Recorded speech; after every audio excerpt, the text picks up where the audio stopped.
Grabe, sa showbiz talaga, walang makakaligtas sa chismis. Ito ang top 10 na cheating scandals na may unexpected na third party. Simulan na natin. Number 10. Simulan natin with this one. Old school pa to, pero super iconic. Gabby Concepcion and Sharon Cuneta, di ba? Pero behind the scenes, may chismis na may third party raw si Gabby. At kung sino ito? Christina Painter. Yes, Christina Painter daw ang nanggulo between this golden couple. Ouch, di ba? Number 9. Next, medyo recent to. Diego Loizaga and Barbie Imperial, grabe ang breakup nila. Pero after nung breakup, biglang may mga rumors, may babae daw na involved. At kung sino ito? AJ Revol. Yup, siya nga. Hindi na nakaligtas sa mga netizens, and boom, naging trending si AJ. Ang juicy. Number 8. Okay, to medyo masakit. Jericho Rosales and Heart Evangelista, parang match made in heaven sila, pero behind the scenes. Tension daw. At kung sino ito? Christine Hermosa. Yup, may rumors na si Christine raw ang naging cause ng split nila. Ouch! Number 7. Ito, fresh pa. Ang Kathniel fans, talagang shocked nung nag-break sila. Pero ang mas shocking pa, biglang si Andrea Brillantes naging trending.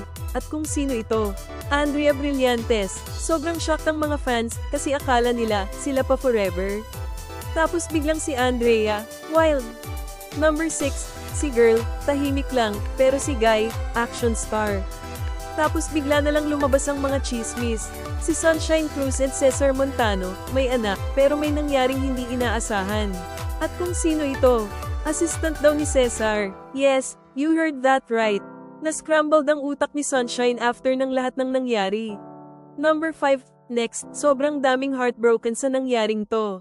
Nadine Lustre and James Reid. Ang saya nila, tapos biglang, bam, may bagong pangalan.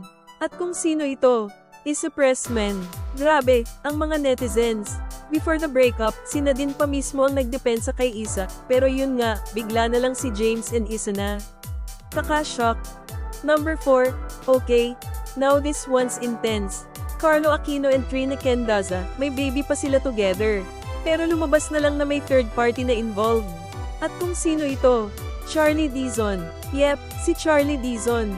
Dito na nag-start ang mga chismis about them, and fans started connecting the dots. Grabe, it's messy. Number 3. Ito, guys, sobrang heartbreaking. Moira De La Torre and Jason Hernandez.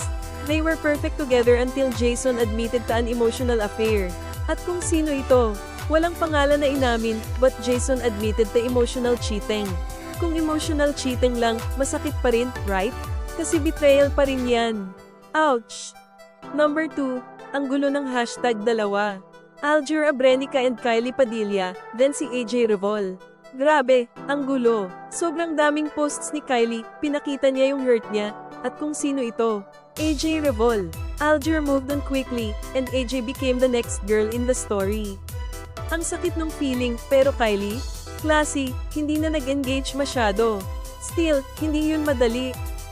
Number 1, and now, for the most iconic of them all. Bea Alonzo and Gerald Anderson. This one really hurt the fans. Si Bea, biglang iniwan, tapos si Gerald, nahulog kay Julia Barreto. At kung sino ito? Julia Barreto. Ang bigat ng mga chismis na ito, kasi Julia was Gerald's new love team. Fans were torn, ang sakit ng mga hugot ni Bea. It's like a whole teleserye episode. So guys, alin sa mga scandals na to ang pinaka hindi mo kinaya? May na-miss ba akong mga juicy na chismis? Comment below. Don't forget to follow for more.